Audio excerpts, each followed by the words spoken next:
South ఇండియాలోనే biggest sorry store మన Varahi silks మన విజయవాడ ఎంజీ రోడ్లో డిసెంబర్ 4వ తారీఖున ఘన ప్రారంభం.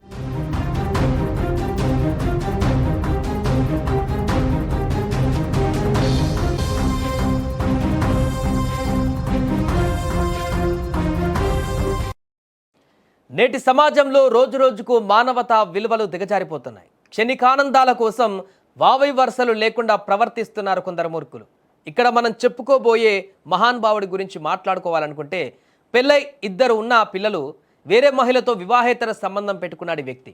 అదే పనికి మాలిన పనంటే అతని కన్ను ఆ వివాహేతర సంబంధం పెట్టుకున్న మహిళ కూతురు పైన పడింది. దీంతో ఆ మహిళ ఇంట్లో లేని సమయంలో ఆమె కూతురు పైన పలుమార్లు అత్యాచారానికి తెగబడ్డాడు ఈ వ్యక్తి. దీంతో ఆమె గర్భం దాల్చింది. అయితే ఈ విషయం ఎవరికైనా తెలిస్తే పరువు పోతుందనుకున్నటువంటి ఆ మహిళ పరువు పోతుందనుకుందో లేకుంటే అతను భయపెట్టాడో తెలియదు, కానీ ఆ తల్లికి కూడా అతన్ని నిలదీయలేదు. పైగా రహస్యంగా ఆ అమ్మాయికి అబార్షన్ చేయించింది. అయితే ఈ విషయం పైన బాలిక ఫిర్యాదు చేయడంతో అసలు విషయం ఆలస్యంగానైనా ఇప్పుడు వెలుగులోకి వచ్చింది. ఈ ఘటన మహబూబాబాద్ జిల్లా బయ్యారం మండల కేంద్రంలో చోటు చేసుకుంది. దీంతో ఒక్కసారిగా ఈ ఘటన అక్కడ స్థానికంగా కలకలంగా మారింది. వావి వరసలు లేవు, మనుషుల పట్ల మానవతా దృక్పథం లేదు.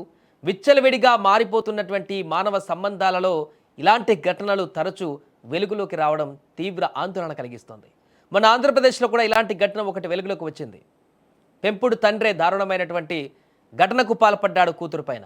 ఇప్పుడు మరొక ఘటన, వివాహేతర సంబంధం పెట్టుకున్నటువంటి ఈ వ్యక్తి ఆ వివాహేతర సంబంధం పెట్టుకున్న మహిళతో సక్రమంగా చేసేదే తప్పు పని, అలా అయినా సక్రమంగా ఉండకుండా ఆ యొక్క మహిళ కూతురు పైన కూడా కన్నేసి ఆ పాప పైన కూడా విపరీతంగా గత కొంతకాలంగా అత్యాచార యత్నానికి పాల్పడుతూ అత్యాచారం చేసుకుంటూ వస్తూ తను మూర్ఖత్వంతో ఈ యొక్క ఘటనకు పాల్పడ్డాడు.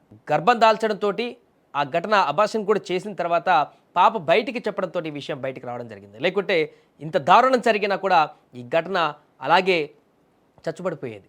ఇలాంటి వ్యక్తులను కఠినంగా శిక్షించాలని, ఇలాంటి మానవత్వము లేకుంటే వావి వరుసలు తెలియనటువంటి మూర్ఖుల్లా ప్రవర్తించేటువంటి, రాక్షసుల్లా ప్రవర్తించేటువంటి ఇలాంటి వ్యక్తులను ఖచ్చితంగా శిక్షించాలంటూ కూడా అక్కడ డిమాండ్స్ వినిపిస్తున్నాయి.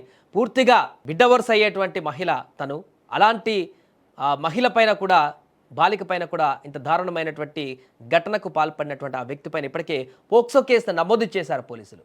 పూర్తిగా వివరాలను కూడా సేకరిస్తున్నారు, ఎంక్వైరీ కొనసాగిస్తున్నారు, దర్యాప్తు చేస్తున్నారు. అతనికి కఠినమైనటువంటి శిక్షలు పడేటువంటి విధంగా ఆధారాలను సేకరిస్తున్నారు. అంతేకాదు ఆధారాలు సేకరించడమే కాకుండా అతనికి గట్టిగానే శిక్ష పడాలంటూ అక్కడ ఉన్నటువంటి స్థానికులు కూడా డిమాండ్ చేస్తున్నారు. ప్రస్తుతము బయ్యారం వద్ద ఈ యొక్క ఘటన సంచలనంగా మారింది. తోటి స్థానికులు, నైబర్స్ వారందరూ కూడా షాక్కు గురవుతున్నారు.